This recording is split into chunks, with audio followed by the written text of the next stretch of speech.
Hello students, मेरा नाम है गौरव और आप देख रहे हैं हमारा चैनल नागपल एकेडमी। जुड़े रहिए हमारे चैनल से। और आज का टॉपिक मैं लेके आया हूँ uniform continuity of a function. ये एडवांस कैलकुलस का टॉपिक है और ये जो टॉपिक है वो कंटिन्यूस फंक्शन के बाद आता है। तो यूनिफॉर्म कंटिन्यूस फंक्शन या यूनिफॉर्म कंटिन्यूटी क्या कहती है, ध्यान से समझते हैं। देखिए, हमारे टॉपिक का नाम है यूनिफॉर्म कंटिन्यूटी। यूनिफॉर्म कंटिन्यूटी क्या कहती है? यूनिफॉर्म कंटिन्यूटी कहती है कि एक function f x is said to be uniform continuous at closed interval a b. देखिए, एक फंक्शन जब भी कंटिन्यूस होता है वो सिर्फ केवल एक लिमिट पर होता है, वो लिमिट होती है e।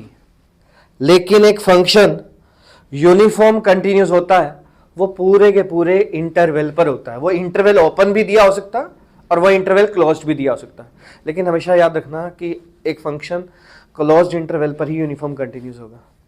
तो एक function f x is said to be uniform continuous at closed interval a b कब होता है?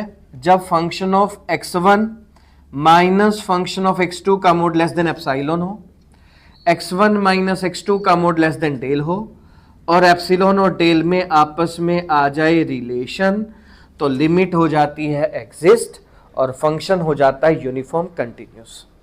और इसमें यूनिफॉर्म कंटिन्यूटी के लिए हमेशा ये बात याद रखना कि ये जो x1 और x2 हैं ये किसी क्लोज इंटरवल a और b को बिलोंग करते हैं। मतलब यहाँ पर x1 भी b से छोटा होता है और x2 भी हमारा b से छोटा होता है, इस फंक्शन को यूनिफॉर्म कंटिन्यूटी प्रूव करने के लिए। अब जैसे मैंने कहा कि किसी फंक्शन को यूनिफॉर्म कंटिन्यूटी प्रूव करना है तो ये सभी रूल भी लगते हैं। Mod of x plus y less than equal to होगा mod of x plus mod of y, mod of x minus y less than होगा mod of x plus mod of y, और mod of x y equal होगा mod of x into mod of y, और modulus of x by y equal होगा modulus of x by modulus of y होगा। अब जैसे एक question आता है, मैंने कहा फंक्शन ऑफ एक्स दे रखा है एक्स स्क्वायर, इंटरवल दे रखा है -2 से 2 और इस फंक्शन को हमें यूनिफॉर्म कंटिन्यूस प्रूव करना है। फंक्शन ऑफ एक्स दे रखा है एक्स स्क्वायर, इंटरवल दे रखा है -2 से 2 और इस फंक्शन को हमें यूनिफॉर्म कंटिन्यूस प्रूव करना है। अब ये फंक्शन हमारा यूनिफॉर्म कंटिन्यूस कब होगा? ये फंक्शन हमारा यूनिफॉर्म कंटिन्यूस तब होगा जब function of x1 minus function of x2 का मोड लेस देन एप्सिलॉन हो, x1 माइनस x2 का मोड लेस देन डेल हो और एप्सिलॉन और डेल में आपस में रिलेशन आ रहा हो। तो फंक्शन ऑफ x1 हो गया x1 square minus x2 square less than epsilon, और यहाँ पर x1 minus x2 less than del है ही, और हमें एप्सिलॉन और डेल में आपस में रिलेशन चाहिए। तो a square minus b square equal होता है a minus b into a plus b less than epsilon हो गया। अब देखिए x1 माइनस x2 ये है, x1 माइनस x2 ये है, इस x1 माइनस x2 को तो छेड़ना नहीं है, हमें छेड़ना है x1 प्लस x2 को। कैसे छेड़ेंगे कि हम यहाँ पर कहेंगे कि x1 भी जो होता है वो भी 2 से छोटा होता है और x2 भी जो है वो भी 2 से छोटा है। तो इन दोनों की जगह ना यहाँ पे भी लेस देन 2, यहाँ पे भी लेस देन 2, यहाँ पे लिखेंगे less than equal to x1 minus x2 और यहाँ पर लिख देंगे हम 2 प्लस 2 लेस देन एप्सिलॉन। इसकी जगह लेस देन इक्वल टू 2, इसकी जगह लेस देन इक्वल टू 2 लिख दिया। तो 2 प्लस 2 हो गया हमारा 4, x1 minus x2 less than epsilon. तो x1 minus x2 less than हो जाएगा एप्सिलॉन बाय 4, ये एप्सिलॉन बाय 4 है और ये डेल है, तो एप्सिलॉन और डेल में आपस में आ गया रिलेशन। तो रिलेशन आ गया तो लिमिट हो जाएगी एग्जिस्ट और हमारा जो फंक्शन है वो फंक्शन हमारा हो जाएगा यूनिफॉर्म कंटिन्यूस। तो कहता है कि कोई फंक्शन हमारा यूनिफॉर्म कंटिन्यूस तब हो जाएगा जब fx1 माइनस fx2 का मोड लेस देन एप्सिलॉन हो, x1 माइनस x2 का मोड लेस देन डेल हो, एप्सिलॉन और डेल में आपस में आ जाए रिलेशन, तो लिमिट हो जाएगी एग्जिस्ट और फंक्शन हो जाएगा हमारा यूनिफॉर्म कंटिन्यूस। जैसे एक क्वेश्चन और करते हैं, फंक्शन ऑफ x ले लिया मैंने 2x square minus 5x plus 7, interval है -2 से 2 और हमें देखना है कि ये फंक्शन यूनिफॉर्म कंटिन्यूस है या नहीं है। तो यूनिफॉर्म कंटिन्यूटी के लिए कंडीशन क्या लगेगी? f of x1 minus f of x2 का mod less than epsilon x1 minus x2 का mod less then del. fx1 का मतलब है 2x1 square minus 5x1 plus 7 minus 2x2 square plus 5x2 minus 7 less than epsilon. 7 से 7 cut गया, 2 common निकाला, x1 square minus x2 square, 5 common निकाला हमने, यहाँ से माइनस 5 कॉमन निकाल लो तो x1 माइनस x2 बच जाएगा। अब ये पार्ट भी x1 square minus x2 square को लिख सकते हैं, x1 minus x2, x1 plus x2 लिख सकते हैं। तो मैंने क्या किया, through out x1 minus x2 जो है वो कॉमन निकाल लिया, मॉडुलस में कॉमन निकाल लिया मैंने, मॉडुलस में कॉमन निकाल लिया मैंने x1 माइनस x2 का मॉडुलस, और यहां से बचा हमारा 2x1 प्लस x2 माइनस 5 का मॉडुलस बच गया और लेस देन एप्सिलॉन लिख दिया। अब क्या करना है, x1 भी हमारा 2 से छोटा है और x2 भी 2 से छोटा है, पहले तो अलग अलग मोड कर देंगे। तो x1 माइनस x2 और यहाँ पे लिख दिया हमने, यहाँ पे लगाएंगे ब्रैकेट, यहाँ पे ब्रैकेट लगा देंगे, ब्रैकेट लगाई हमने और यहाँ पे लिख दिया हमने लेस देन इक्वल टू लिख दिया, सॉरी लेस देन लिखेंगे, माइनस भी है बीच में, तो यहाँ पे लिख देंगे 2x1 का मोड 2x2 का mode plus 5 less than epsilon. और यहाँ पर हमें पता है कि x1 का जो मॉडुलस है वो भी 2 से छोटा है और x2 भी 2 से छोटा है, लेस देन इक्वल टू है, यहाँ पे लगा देंगे लेस देन इक्वल टू और फिर x1 माइनस x2 और 2 जा 4 4 8 प्लस 5 13 लेस देन एप्सिलॉन। तो x1 माइनस x2 हो जाएगा एप्सिलॉन बाय 13 और यहाँ पर x1 minus x2 less than del है, तो मैंने देखा एप्सिलॉन बाय 13 और डेल में आपस में आ गया रिलेशन। तो अगर आपस में आ गया रिलेशन तो लिमिट हो जाएगी एग्जिस्ट, तो लिमिट हो गई है हमारी एग्जिस्ट और फंक्शन हो गया है हमारा यूनिफॉर्म कंटिन्यूस। तो किसी फंक्शन को यूनिफॉर्म कंटिन्यूस प्रूव करना हो तो हमें यही करना है, fx1 माइनस fx2 का मोड लेस देन एप्सिलॉन लेना है, x1 माइनस x2 का मोड लेस देन डेल लेना है, एप्सिलॉन और डेल में आपस में रिलेशन आ जाएगा, अगर आ गया है तो लिमिट हो जाती है एग्जिस्ट और फंक्शन हो जाता है यूनिफॉर्म कंटिन्यूस। अब जैसे हम एक क्वेश्चन और कहते हैं, फंक्शन ऑफ x ले लिया 1/x स्क्वायर और हमें प्रूव करना है ये नॉट यूनिफॉर्म कंटिन्यूस है ओवर रियल नंबर पर। हमें कहता है ओवर रियल नंबर पर, ओवर रियल नंबर पर इस फंक्शन को हमें क्या प्रूव करना है, नॉट यूनिफॉर्म कंटिन्यूस प्रूव करना है।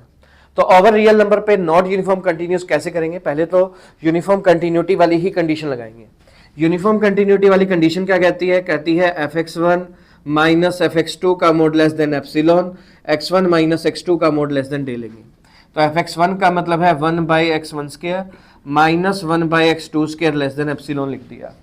फिर हमने करना क्या है, हमने करना ये x1 को और x2 को कुछ ना कुछ मानेंगे ताकि वो लेस देन एप्सिलॉन ना आए। तो x1 को क्या मानेंगे, देखिए 1 के अपॉन में है तो 1 के अपॉन में मान लेंगे, स्क्वायर में है तो स्क्वायर रूट में मान लेंगे, अगर यहां पर क्यूब होता तो क्यूब रूट मान लेते, यहां पर अब x का स्क्वायर है तो हमने क्या किया, स्क्वायर रूट में मान लिया। x1 को हम मान लेंगे 1/√m प्लस 2 एप्सिलॉन मान लो, 3 एप्सिलॉन मान लो, 4 एप्सिलॉन मान लो, आपकी मर्जी, किसी एप्सिलॉन से बड़ा मान लें। और x2 को मैंने मान लिया 1/√m। ऐसा क्यों किया, अब ये जब ये वैल्यू उठा के यहाँ पे पुट करेंगे ना, हम ये वैल्यू उठा के यहाँ पे पुट करेंगे तो आउटपुट आ जाएगी m प्लस 2 एप्सिलॉन, और जब ये वाली वैल्यू पुट करेंगे तो आउटपुट आ जाएगी m, और m से m कट जाएगा, 2 एप्सिलॉन लेस देन एप्सिलॉन, फिर लिखेंगे विच इज नॉट ट्रू, जो सच नहीं है, इसलिए ये फंक्शन यूनिफॉर्म कंटिन्यूस नहीं है। तो यूनिफॉर्म कंटिन्यूस प्रूव करना हो तो एप्सिलॉन और डेल में रिलेशन निकाल दो, और नॉट यूनिफॉर्म कंटिन्यूस प्रूव करना हो तो x1 और x2 को इस तरीके से मानो कि वो एप्सिलॉन से लेस देन ना आए। अब जैसे अगर यहां पर 1/x क्यूब होता तो हम नॉट यूनिफॉर्म कंटिन्यूस प्रूव करना होता, तो x1 को हम मान लेते cube root of m plus 2 epsilon और x2 को मान लेते क्यूब रूट ऑफ m। बस यही बात याद रखनी है कि x1 और x2 को इस तरीके से मानना है कि वो एप्सिलॉन से लेस देन ना आए। अब एक एक्सेप्शनल क्वेश्चन करते हैं, ट्रिग्नोमेट्री का क्वेश्चन है, fx है साइन 1/x और इसको हमें नॉट यूनिफॉर्म कंटिन्यूस प्रूव करना है। तो इसके बाद हम वही करते हैं क्वेश्चन, और अगर मेरी वीडियो ये तुम्हें सबको समझ में आ रही हो तो प्लीज़ इसे लाइक कर दीजिए, मेरे चैनल को सब्सक्राइब कर दीजिए, और सबसे ज़्यादा ज़रूरी इस वीडियो को ज़्यादा से ज़्यादा शेयर कीजिए शेयर कीजिए अपने कोलीग्स पे, अपने फ्रेंड्स पे, व्हाट्सएप के स्टेटस पे, सब जगह शेयर कर दीजिए, ज़्यादा से ज़्यादा शेयर कीजिए इस वीडियो को। तो चलिए स्टार्ट करते हैं। मैंने कहा एफ एक्स दे दिया हमने साइन 1/x और इसको हमें नॉट यूनिफॉर्म कंटिन्यूस प्रूव करना है। एफ एक्स है साइन 1/x और इस फंक्शन को हमें नॉट यूनिफॉर्म कंटिन्यूस प्रूव करना है। अब साइन 1/x हमारा नॉट यूनिफॉर्म कंटिन्यूस कब होगा? Sign 1/x not uniform continuous तब होगा जब एप्सिलॉन और डेल में आपस में रिलेशन नहीं होगा। अगर एप्सिलॉन और डेल में आपस में रिलेशन आ जाता है तो वो यूनिफॉर्म कंटिन्यूस हो जाएगा। अगर एप्सिलॉन और डेल में आपस में रिलेशन नहीं आता तो फंक्शन यूनिफॉर्म कंटिन्यूस नहीं होगा। या fx1 माइनस fx2 का मोड भी लेस देन एप्सिलॉन नहीं होगा तो भी वो फंक्शन यूनिफॉर्म कंटिन्यूस नहीं होगा। तो इसके लिए करना कैसे है? इसके लिए करना ऐसे है कि नॉट यूनिफॉर्म कंटिन्यूस प्रूव करना है तो fx1 minus fx2 sorry less than epsilon, x1 minus x2 less than day ले लेना। तो sign 1/x1 minus sign 1/x2 का मोड लेस देन एप्सिलॉन ले लेना। अब x1 को मैं मान लूंगा यहां पर 1/n pi plus pi by 2, याद रखना पड़ेगा। और x2 को मैं मान लूंगा 1/n पाई, याद रखनी पड़ेगी ये वैल्यू। अब x1 की और x2 की वैल्यू उठा के यहाँ पे रख देंगे हम, तो आ जाएगा sine n pi plus pi by 2 minus sine n pi का मोड लेस देन एप्सिलॉन। तो साइन n पाई होता है 0 और साइन 90 प्लस थीटा होता है cos n pi less than epsilon. Cos n pi होता है -1 की power n। Sine n pi 0 होता है, आपको याद रखना पड़ेगा। और साइन n पाई जो होता है 0 होता है और sine 90 plus theta cos theta होता है। और कोस n पाई जो होता है वो होता है -1 की पावर n होता है। तो -1 की पावर n का मॉडुलस होता है 1 less than epsilon, which is not true. 1 कभी भी एप्सिलॉन से छोटा नहीं होता। 1 एप्सिलॉन की रेंज हमेशा 0 से 1 के बीच में होती है। तो विच इज नॉट ट्रू, इसलिए यह फंक्शन यूनिफॉर्म कंटिन्यूस नहीं है। तो यूनिफॉर्म कंटिन्यूटी प्रूव करनी हो तो एप्सिलॉन और डेल में रिलेशन आ जाएगा, और नॉट यूनिफॉर्म कंटिन्यूस प्रूव करना हो तो x1 और x2 को इस तरीके से मानो कि वो यूनिफॉर्म कंटिन्यूस ना हो। तो ये था हमारा लेक्चर यूनिफॉर्म कंटिन्यूटी का। और एक बात और याद रखना सभी कि every uniform continuous function is a continuous function, but every continuous function is not uniform continuous. और एक बात और याद रखना कि एक फंक्शन जो कंटिन्यूस होता है, यूनिफॉर्म कंटिन्यूस होता है किसी क्लोज्ड इंटरवल पे, वो फंक्शन हमेशा इंटीग्रेबल भी होता है। तो ये था हमारा लेक्चर। तो एक छोटा सा टाइम लगेगा तुम्हें, छोटा सा 1 या 2 सेकंड लगेंगे इसको लाइक करने में और शेयर करने में। प्लीज़ इसे लाइक कर दीजिए, शेयर कर दीजिए। Thank you.